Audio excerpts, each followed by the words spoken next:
Saludo con gusto al profesor de posgrado de la Facultad de Economía de la UNAM, Arturo Huerta González. ¿Cómo estás, Arturo, profesor? Con el gusto de saludarte y darte la bienvenida.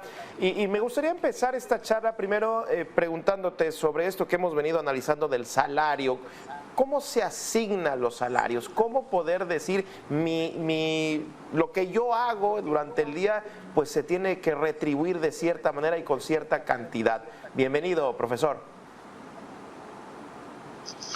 Efectivamente, la cuestión es de que en México los salarios no se han venido ajustando en torno a la productividad y a la inflación por muchos años.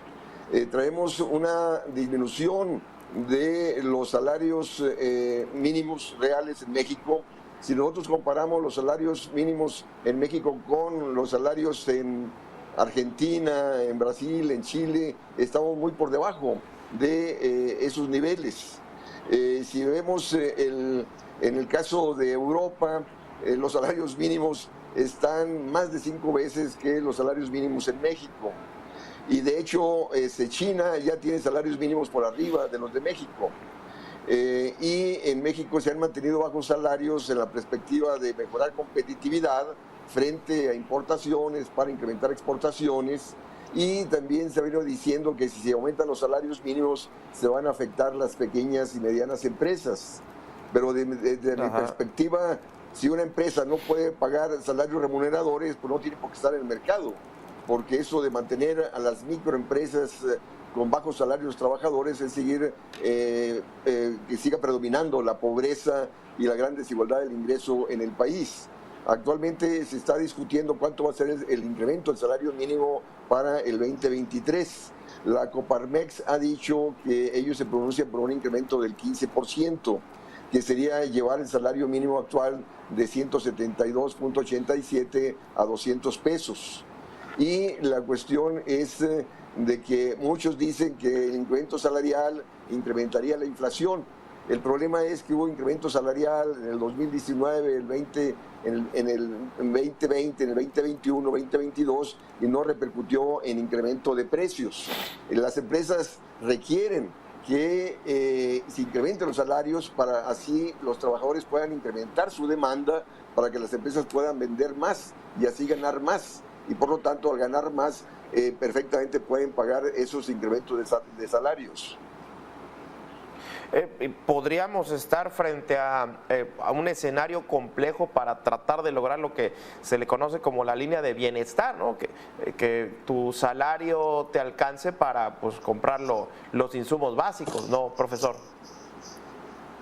Sí, la cuestión es de que el salario mínimo, estos 5.258 pesos mensuales que reciben muchos trabajadores, fíjate, un dato muy importante que acabo de encontrar hace un par de horas, el 33% de la población ocupada en el país recibe hasta un salario mínimo, es decir, recibe hasta 5.258 pesos, siendo que en 2012, es decir, hace 10 años, era solamente el 13% de la población ocupada recibía hasta un salario mínimo y actualmente es el 33%, es decir, 18.953.000 trabajadores ganan hasta un salario mínimo. Se ha venido depauperando la estructura salarial. Si nosotros vemos entre 1 y 2 salarios mínimos, en el 2012 era el 36% de la población ocupada y en el segundo trimestre de este año el 66% de la población ocupada recibe hasta 2 salarios mínimos. Es decir, cómo se ha venido depauperando la estructura salarial. Entonces el salario no alcanza y de ahí que está contraído el mercado interno, está contraída las ventas y al vender menos las empresas invierten menos, generan menos empleo y ahí el menor crecimiento de la actividad económica. Entonces, si el gobierno no está gastando con su política de austeridad fiscal, las empresas deben pronunciarse por incrementar salarios para así mejorar el poder adquisitivo de los trabajadores, para que consuman más y las empresas puedan vender más y así reactivar la economía. Ya. Uno de los puntos importantes dentro de esta economía que vemos pues está compleja, es un escenario muy complejo hablando de la inflación, es además lo que se enfrentan muchas empresas a la hora de querer buscar alternativas como la sobreregulación. Yo de pronto platico con algunos pequeños empresarios que tuvieron que cerrar su cafetería, su pequeño restaurante porque ya no podían pagar el Infonavit, no podían pagar el IMSS y eso los ahorcó. Esta parte, no sé si se tenga también que revisar esta sobreregulación, maestro, en este sentido de hablar de México para poder facilitar más los empleos. Mira, la cuestión, Gabriel, es de que el 57% de la población ocupada está en la economía informal, es decir, no reciben prestaciones laborales, o sea, no reciben pensiones, ni reciben el FOBISTE, o sea, las prestaciones para la vivienda, para seguridad, el seguro social, etcétera, ese es el 57%, ¿no? Entonces, y eso, esta economía informal, pues lógico, les permite a las empresas pagar menos salarios, no pagan prestaciones laborales, pero el problema no es que la actividad económica esté frenada porque las empresas tengan que pagar mayores salarios, porque los salarios no han crecido significativamente, no es porque tengan que pagar prestaciones, sino el problema de las empresas es que sus ventas han caído. Y las ventas han caído, ¿por qué? Porque el gobierno está gastando muy poco, está restringiendo el gasto público. Entonces el gobierno en esos recortes presupuestales para alcanzar la austeridad fiscal disminuye demanda, disminuye las ventas de las empresas y de ahí que las empresas no tienen ingresos suficientes para cubrir las prestaciones de los trabajadores y pagar salarios dignos. Entonces la política económica, el gobierno debe incrementar el gasto para que las empresas vendan más y así tener ingresos para poder pagar mayores salarios y las prestaciones a los trabajadores. Muy interesante lo que comentas. Ahora, ya planteando el escenario económico frente a lo que estamos viendo, parece que se ha topado la inflación, parece que llegamos a un tope. ¿Ves eso al cierre de este 2022? ¿Sí lo percibes? O sea, sí ves los números, teniendo en cuenta que, bueno, Estados Unidos también está pasando por una situación muy compleja.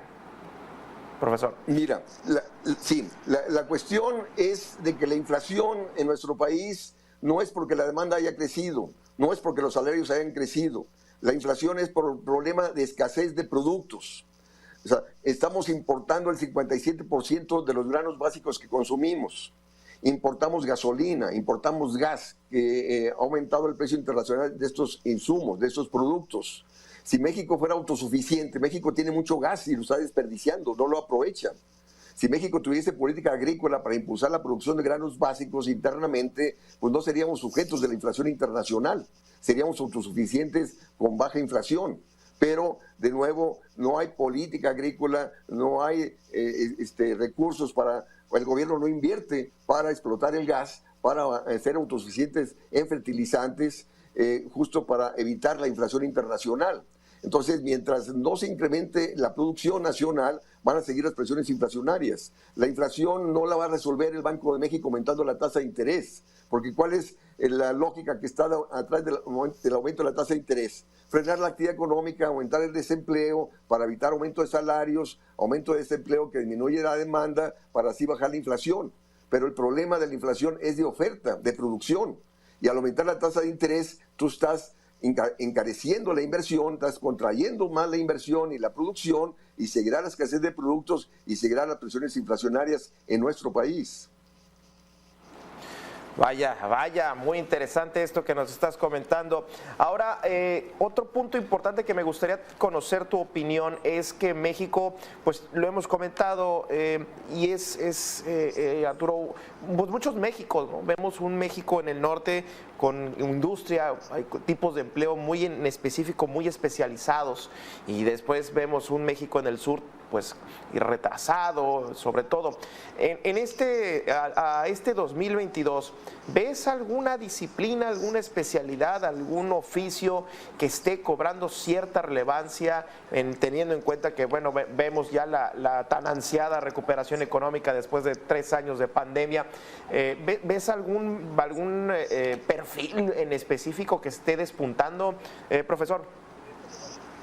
Mira, la cuestión es efectivamente, o sea, si nosotros vemos cuáles son los estados que están repuntando, que han recuperado sus niveles antes de pandemia y cómo la gran mayoría no los ha recuperado, fíjate, podemos comparar el estado de Tabasco y el de Campeche.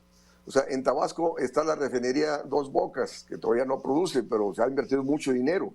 Entonces, Tabasco ha recuperado sus niveles frente antes de la pandemia. Pero Campeche, que es petrolero, donde no se ha invertido, pues no, está muy por debajo de los niveles antes de la pandemia. Ahora, con respecto a tu pregunta de qué actividades son las que generarían mayores perspectivas, está la cuestión esto del llamado nearshoring, o sea que las empresas que se van a trasladar de China, de Asia hacia México, eso va a generar grandes oportunidades de inversión, pero la cuestión es de que México no está preparado, o sea, no tenemos una política industrial para que las empresas nacionales se incorporen a ese proceso de, a partir de México, abastecer a Estados Unidos, tomando en cuenta que Estados Unidos quiere dejar de importar de China e importar de un país más cercano como sería México.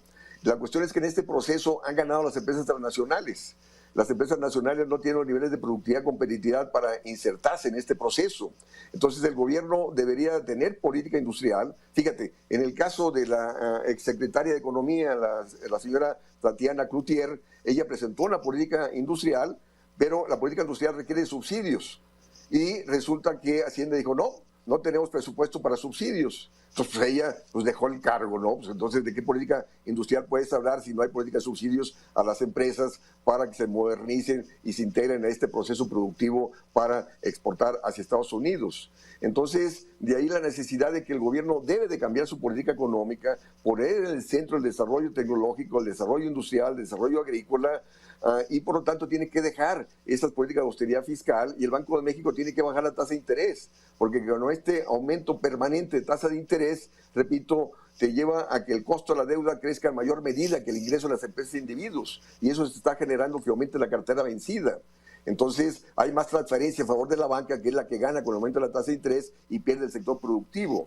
Entonces el crecimiento de todo país pasa por el desarrollo de las fuerzas productivas y esto te requiere de baja tasa de interés, política de subsidios, incremento de gasto público que no tenemos. Y estamos viendo de que la innovación tecnológica pasa justo por estos sistemas de la tecnología artificial, de la inteligencia artificial.